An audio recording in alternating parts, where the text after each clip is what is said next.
Hello everyone, मैं Sandeep Roger और आज का ये वीडियो है उन लोगों के लिए जिनकी कंपनियां नॉन कंप्लायंट ऑलरेडी हैं। अब वो कंपनी हो सकती है एक निधि कंपनी हो सकती है, आप एक प्राइवेट लिमिटेड कंपनी हो सकती है, आपकी एक 1% कंपनी हो सकती है, आपकी एक पब्लिक लिमिटेड कंपनी हो सकती है। कोई भी फॉर्म ऑफ कंपनी, चाहे वो जो भी कंपनी है, अगर वो नॉन कंप्लायंट है। अभी नॉन कंप्लायंट क्या होता है? नॉन कंप्लायंट का मतलब हम लोग एनुअल फाइलिंग से करते हैं, ठीक है। कंपनीज एक्ट में अलग अलग टाइप के कंप्लायंसेस होते हैं। आइए मैं आपको स्क्रीन पे लेके चलता हूँ एक बार, ताकि आपको बेटर अंडरस्टैंडिंग दे सकूँ। टाइप उल्टा पकड़ लिया यार। देखो, कंपनीज एक्ट के अंदर क्या है ना, अलग अलग टाइप के कंप्लायंसेस होते हैं। कुछ होते हैं आपके रिकॉर्ड्स की तरह, ठीक है। रिकॉर्ड्स मेंटेनेंस, इस रिकॉर्ड्स के अंदर क्या आता है? आपके मिनट्स हो गए, आपके रजिस्टर्स हो गए, आपके जो बाकी शेयर सर्टिफिकेट्स वगैरह हो गए, ये सारे डॉक्यूमेंट्स आपको मेंटेन करने पड़ते हैं। तो ये आप बैकडेटेड भी एक बार को मेंटेन कर पाते हो, तो इसका नॉन कंप्लायंस का बहुत बड़ा इंपैक्ट आपके ऊपर नहीं आता। फर्स्ट ऑफ ऑल 1% कंपनी जैसी कंपनी जहाँ पे एक ही मेंबर डायरेक्ट, एक ही बंदा डायरेक्टर भी, एक ही बंदा शेयर होल्डर भी है, तो वहां पे बहुत ज्यादा इंपैक्ट नहीं आता। वो बंदा आप खुद से कर सकते हो, तो ये एक नॉन कंप्लायंस होगा जो कि आप बाद में भी कंप्लायंस कर सकते हो और इसका आपको पेनल्टी नहीं आएगा, बिकॉज यू कैन मैनेज, ठीक है। नेक्स्ट जो आता है वो आता है कुछ शॉर्ट ऑफ डॉक्यूमेंट्स का, जिसको फाइल करना पड़ता है, ठीक है। और तो, जो थर्ड मोस्ट इंपॉर्टेंट कंप्लायंस है वो आता है फाइलिंग का, ठीक है। अल्टीमेटली कंपनीज एक्ट आरओसी जो है ना, वो मतलब कंपनीज एक्ट 2013 या फिर आपका रजिस्ट्रार ऑफ कंपनी, ये वो स्टैट्यूटरी बॉडी है जो कि आपकी कंपनी को जन्म देती है, जो कंपनी को बनाती है आपकी, ठीक है। तो इनके पास है आपकी कंपनी को बनाने का भी पावर और कंपनी को खत्म भी करने का पावर है। वट एवर आपने टैक्स में बहुत ज्यादा अपना बहुत ज्यादा टैक्स वगैरह पे किया, आप जीएसटी बहुत अच्छे से कर रहे हो, आप बाकी सारे लाइसेंस वगैरह लेके रखे हो, बट अगर आप आरओसी के कंप्लायंसेस नहीं करते तो कंपनी स्ट्राइक ऑफ हो सकती है, पेनल्टी लग सकती है, बहुत कुछ हो सकता है, ठीक है। तो ऑलरेडी आपकी कंपनी नॉन कंप्लायंट है, तो पहले ये समझते हैं, तीन फेज में समझेंगे। पहला ये समझेंगे कि नॉन कंप्लायंस होता क्या है, ठीक है। दूसरा ये समझेंगे कि पेनल्टी वगैरह क्या होती है, penalty, additional fees, normal fees. और तीसरा हम लोग देखेंगे कि भैया इसको ठीक करने में कितना खर्चा होता है, एक्सपेंसेस कितना आने वाला है, ठीक है। तीन बार में समझेंगे, बहुत इजीली समझ पाएंगे। जो हमारा नॉन कंप्लायंसेस का जो पार्ट में बोलूँ, तो तीन कंप्लायंसेस मैंने बाइफरकेट किए। पहला हो गया रिकॉर्ड्स मेंटेन करने का, तो रिकॉर्ड्स में क्या बैकडेटेड मेंटेन कर लिए। दूसरा आता है डॉक्यूमेंट प्रिपेयर करने का। अब ये डॉक्यूमेंट प्रिपेयर करने का काम में आता है ना, कुछ ऐसे डॉक्यूमेंट्स हो जाते हैं यहाँ पे। One of the most important document क्या हो गया, यहाँ पे थोड़ा सा ऑडियो शायद कट गया होगा मे बी। आपका इंपॉर्टेंट जो वापस से समय कंटिन्यू कर रहा हूँ, डॉक्यूमेंट जो आपका फाइल करना है, जो आपको डॉक्यूमेंट प्रिपेयर करना है, विद इन टाइम प्रिपेयर करना पड़ता है, उसमें से आपका आता है बैलेंस शीट। बैलेंस शीट को मैं इस तरीके से बोलता हूँ, फाइनेंशियल स्टेटमेंट में बोलता हूँ, ठीक है, क्योंकि balance sheet is not only balance sheet, because balance sheet के साथ आपका पीएल भी जाता है, कैश फ्लो स्टेटमेंट भी रहता है, उसका नोट्स टू अकाउंट भी रहता है, सारा कुछ होता है। कलेक्टिवली इनको बोलते हैं हम लोग फाइनेंशियल स्टेटमेंट, ठीक है। नेक्स्ट आता है ऑडिटर रिपोर्ट। नेक्स्ट क्या आता है आपका ऑडिटर रिपोर्ट। अब ये दोनों चीज ऑन टाइम करना जरूरत क्यों होता है, ठीक है। रीजन इज, इन दोनों को जब भी साइन होता है ना, तो ऑडिटर को एक यूटिन जनरेट करना पड़ता है, ठीक है। अब ये यूटिन विद इन 60 डेज ही आप जनरेट कर पाओगे, उसके बाद आप जनरेट नहीं कर सकते हो। इस रेस्ट्रिक्शन की वजह से आप बैक डेटेड बैलेंस शीट नहीं बना पाते हो, बैक डेटेड आप ऑडिटर रिपोर्ट नहीं प्रिपेयर कर पाते हो। Are you able to understand? तो पॉइंट इज, ये वो डॉक्यूमेंट्स है जो आपका ऑन टाइम अगर आपने नहीं किया है, तो यहाँ पे आपका पहला तो प्रॉब्लम आएगा, ठीक है। अब फाइलिंग की अगर मैं बात करूँ, तो मेरा कंसर्न है एनुअल फाइलिंग के ऊपर, ठीक है, क्योंकि नॉन कंप्लायंस का मतलब होता है एनुअल फाइलिंग का नॉन कंप्लायंस, विच इज आपका डीपीटी 3 आ जाता है। अगर सपोज ये फॉर्म नहीं भी फाइल किया है, तो उसका बहुत गंदा इम्पैक्ट नहीं आ सकता है आपके ऊपर, रेयर चांसेस है, ठीक है। नेक्स्ट आपका AOC 4 आ जाता है। इसका बहुत गंदा इम्पैक्ट आ सकता है, बिकॉज पर डे 100 रुपीज करके एडिशनल फीस लगेगी। अब ये एडिशनल फीस, नॉर्मल फीस क्या होती है वो मैं आगे बताऊंगा, ठीक है। नेक्स्ट आता है आपका MGT 7A, 7 या 7A। इसका भी बहुत गंदा सिचुएशन है, 100 रुपया पर डे के हिसाब से फीस हो जाता है, ठीक है। इसका भी पर डे के हिसाब से 100 रुपया फीस हो जाता है। और उसके अलावा एक आता है ADT 1, ऑडिटर अपॉइंटमेंट का फॉर्म। तो बेसिकली आपकी ये तीन फॉर्म अगर ऑन टाइम फाइल है, तो boss you are compliant company, मतलब आपने एनुअल कंप्लायंसेस कर लिए अपने। बट अगर सर नहीं फाइल है, तो boss you are non compliant company. Are you able to understand? Annual filing में यही तीन फॉर्म मेनली चेक किया जाता है और कुछ खास चेक नहीं होता है। Is it clear? आगे बढ़ते हैं। अब मेरे को ये अब नेक्स्ट पॉइंट, ये कंप्लायंस समझ गए ना आप, कंप्लायंस क्या होता है। नॉन कंप्लायंस तीन टाइप का हो गया यहाँ पे, एक हो गया आपका documented which is you can manage any time, कोई प्रॉब्लम नहीं है, वो आपका बाद में भी आप कर सकते हो।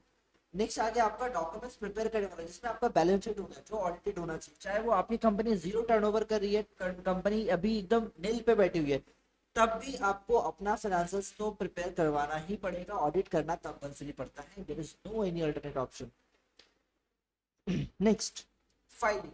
फाइलिंग अगर आप डिफॉल्ट करते हो तो आपके ऊपर एडिशनल फीस आएगी। अब ये फीस का स्ट्रक्चर समझते हैं। बहुत लोग ये सोचते हैं कि सर मैंने 50,000 रुपया दे के फॉर्म फिलअप कर दिया तो आप I am a good company, अब मेरे पे कोई एक्शन नहीं हो सकता है। You are absolutely wrong. ठीक है, let me clear this very, मतलब क्रिस्टल क्लियर करना। अभी देखो क्रिस्टलाइज करते हो तुम्हारे पॉइंट को।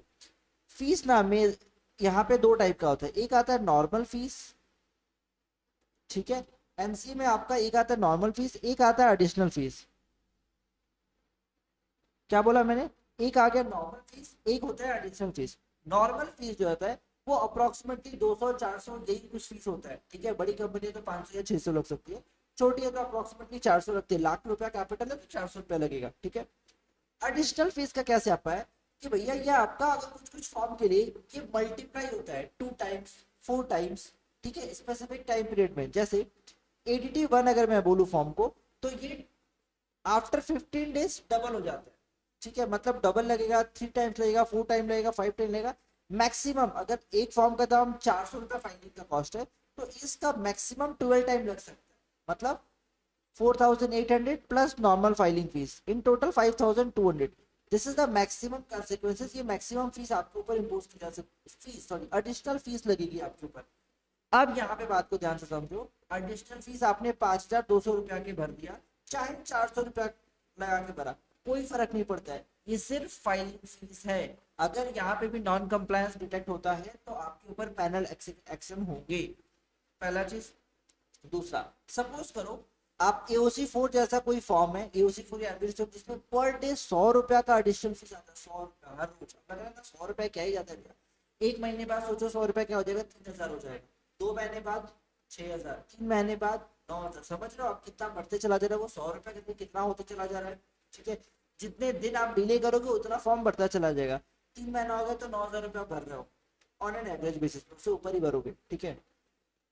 तो सीन ये हो जाता है कि इन सब फॉर्म में कभी कभी ऐसा होता है क्लाइंट 6 महीने बाद या 1 साल बाद सोचता है कि अरे मेरा यार ये तो फॉर्म फाइलिंग नहीं रह गया है, अभी क्या करना है, अभी आप मेरे को बचाओ। तो बचा लो मतलब व्हाट आई कैन डू, आपको लॉ के हिसाब से चलाएंगे ना हम। तो यहाँ पे क्या हो जाता है आपका, अगर 1 साल बाद आ रहे हो तो 360 डेज, तो अप्रोक्सीमेटली मैं पकड़ के चलाऊं, डबल जीरो, एक फॉर्म का फाइलिंग कॉस्ट आ जाता है 36,000 रुपये। जिस फॉर्म को नॉर्मल फाइलिंग करने का चार्जेस कितना था, 100 रुपया था, अभी आप उसी फॉर्म को 36,000 रुपए दे के फिलअप करोगे अप्रोक्सीमेटली। अब समझो, ये 36,000 रुपया दे के फिलअप किए, इसका ये मतलब ये कि आपका फॉर्म 100% जेन्युइन है, आपके ऊपर कोई पैनल एक्शन नहीं हो सकता है, आपका फॉर्म 100% ओके है, बिल्कुल नहीं। अगर इस फाइलिंग में भी कहीं भी गंडगोल रहा तो आपके ऊपर पैनल कंसिक्वेंसेस आएंगे, ठीक है। तो penalty is a separate thing, वो चीज बिल्कुल भी फाइलिंग के समय रिवील नहीं होती है। अगर एमसी कोई भी प्रॉब्लम या मिस्टेक डिटेक्ट करता है देन ओनली पैनल कंसिक्वेंसेस आते हैं, और उस सिचुएशन में भी पहले आपको नोटिस जाता है, आपसे पूछा जाता है, फिर आपके ऊपर पेनल्टी लगाई जाती है। डायरेक्ट पेनल्टी इम्पोज नहीं होती है, पहले शो कॉज नोटिस इशू होता है। Is it clear sir? ये तो मैं समझ गया कि नॉन कंप्लायंसेस क्या क्या होते हैं, 3 टाइप के होते हैं, जिसमें से आपके दो बहुत खतरनाक होते हैं, एक को तो अपने मैनेज कर लेंगे, ठीक है। फीस भी अपने समझ गए, नॉर्मल फीस होती है, एडिशनल फीस होती है, उसके बाद एक आती है पेनल्टी, जो कि नॉर्मल फीस और एडिशनल फीस से कोई लेन देन कोई वास्ता नहीं रखता है। नेक्स्ट, अब बात आता है सर मेरा नॉन कंप्लायंस कंपनी को अगर मैं वेल कंप्लायंट करना चाहूँ तो क्या ये कर सकता हूँ? आंसर इज यस, ऐसा इम्पॉसिबल तो नहीं, ठीक है। फर्स्ट ऑफ ऑल इम्पॉसिबल नहीं है, बट हाँ चैलेंजेस है। अगर आपका audited balance sheet on time final हो चुका है, बैलेंस शीट का यूडिन ऑन टाइम जनरेट हो चुका है, यूडिन का सिस्टम क्या होता है कि 60 दिन के बाद जनरेट आप कर ही नहीं सकते हो, और ये जनरेट करने के लिए आईसीएआई का यूडिन का जो साइट होता है बेसिकली मेंबर्स के पास होता है, वो लॉग इन करके यूडिन जनरेट कर सकते हैं। UDIN is just like a sign का वैलिडेशन नंबर, ठीक है। डीएसडी लगाते हो तो आपके पास एक टोकन रहता है, जिस लैपटॉप से लगाओगे उसी लैपटॉप से पंच होगा, और कहीं से वो इजीली वेरीफाई किया जा सकता है कि हाँ डीएसडी ओरिजिनल है। बट फिजिकल साइन में प्रॉब्लम होता है, किसी ने जाली साइन कर दिया तो तो उस चीज को मतलब रोकने के लिए, प्रिवेंट करने के लिए यूडिन का कॉन्सेप्ट आता है। अब यूडिन में क्या होता है ना कि ये यूडिन जब जनरेट हो जाता है, ये जो institute of chartered accountant ICI का जो मेंबर है वो अपना पोर्टल में लॉगिन करते हैं, पर्पस बताते हैं, डिटेल्स देते हैं और यूडिन जनरेट करते हैं। मींस उन्होंने इस डॉक्यूमेंट के लिए ये यूडिन जनरेट किया, उन्होंने इस डॉक्यूमेंट के लिए साइन किया है, वो ये बात इंस्टीट्यूट को ऑलरेडी बता रहे हैं। और ये यूडिन को बैलेंस शीट में एंड ऑडिटर रिपोर्ट में मेंशन करना इज 100% कंपल्सरी। ठीक है। तो अब प्रॉब्लम ये आता है कि जब आप यूनियन जनरेट ही नहीं कर सकते हो तो आप अपना बैलेंस शीट तो बना ही नहीं सकते हो बैकडेट, अगर आपने फाइलिंग नहीं की है तो।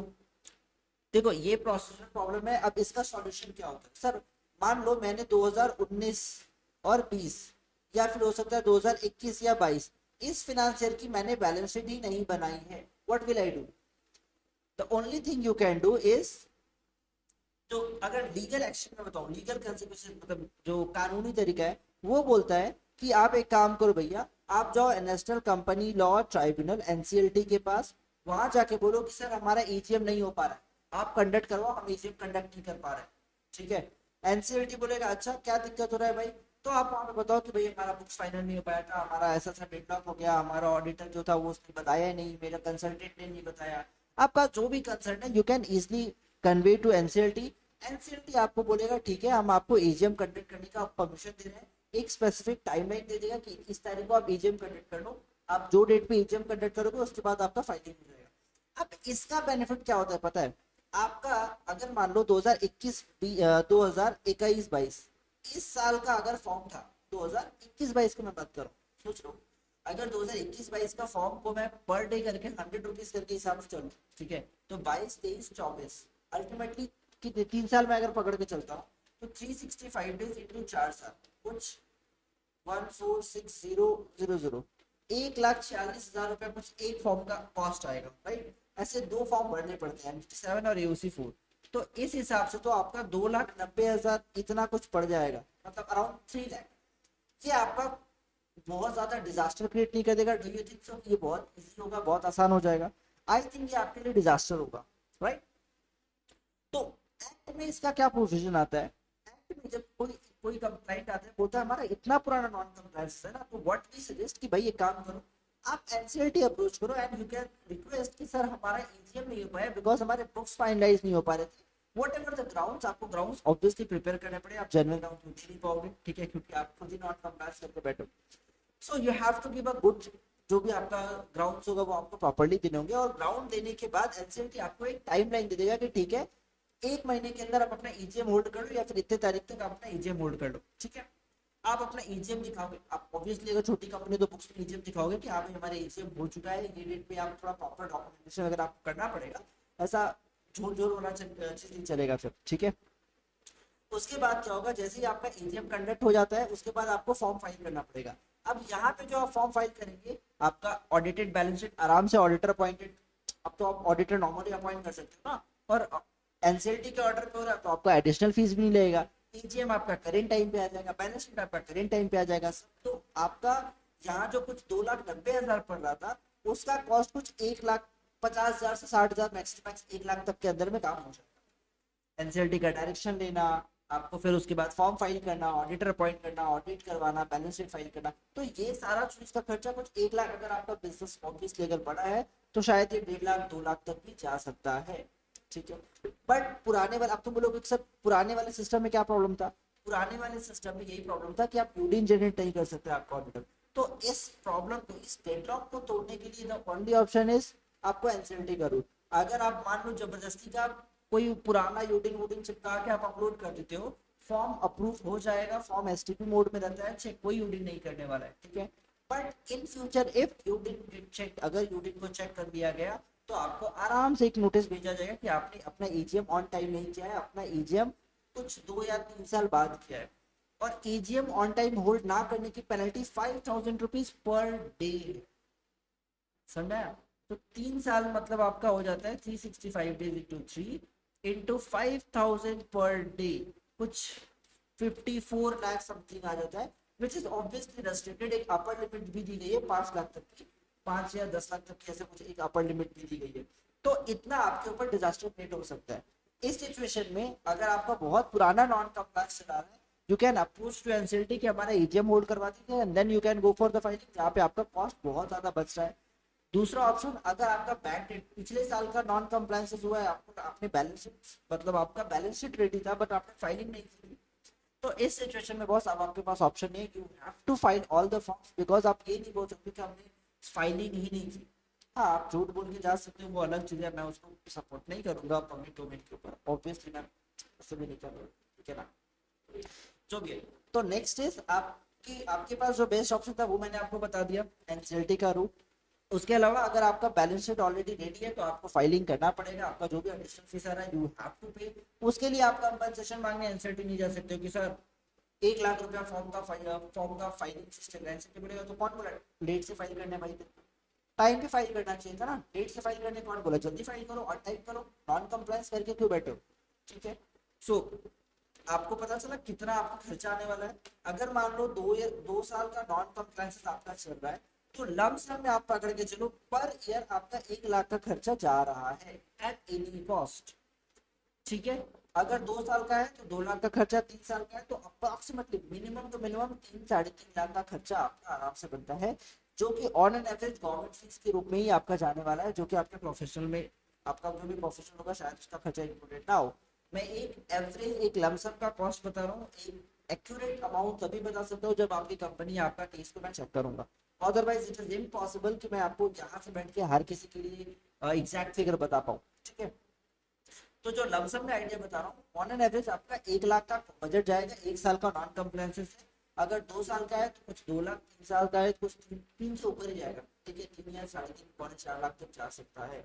अगर आपका बजट है you can go for compliance. एक बात याद रखिएगा, इस कंप्लायंसेस को करने के बाद भी यू आर नॉट 100% सेफ। ऐसा नहीं है कि अब ये कंप्लायंसेस हो गए तो अब आपको नोटिस आ ही नहीं सकता, अब डेफिनेटली आ सकता है अगर आप फाइलिंग में कुछ भी उटपटांग गड़बड़ घोटाला करते हैं तो, ठीक है।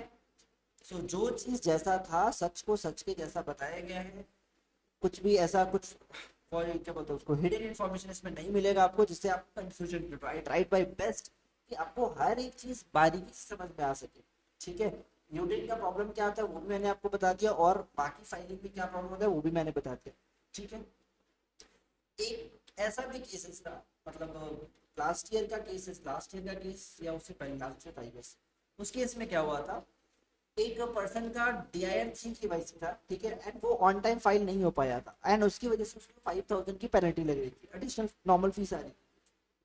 उसने इस चीज को हाई कोलकाता कोर्ट में चैलेंज कर दिया कि भाई ये चीज कैसे आप कर सकते हो, अब मैं फाइल करने के लिए बैठा, मैं फाइल कर रहा था, आपका साइट पे प्रॉब्लम था, व्हाट आई कैन डू, मैं 5,000 क्यों दूं। कोर्ट के ऑर्डर के बाद उसका 5,000 रुपीज चार्ज नहीं हुआ, ठीक है। तो ऐसे भी चीजें होती हैं जो आपको मैंने एक आइडिया के रूप में दे दिया, अगर आपके डिफॉल्ट की वजह से नहीं बल्कि किसी और के डिफॉल्ट की वजह से, किसी और किसी मिनिस्ट्री के डिफॉल्ट की वजह से, तो definitely you can get good relief. But एक चीज याद रखिएगा, आप ये बात बिल्कुल कभी भी नहीं बोल पाओगे कोर्ट में जाके कि सर मैंने अपने प्रोफेशनल को बोल दिया था सारा फाइलिंग कर दो और उसने सारा फाइलिंग कर दिया, या फिर उसने ये फाइलिंग मिस कर दिया, या फिर उसने फाइलिंग नहीं किया। सो ये सब बेसलेस ग्राउंड होता है।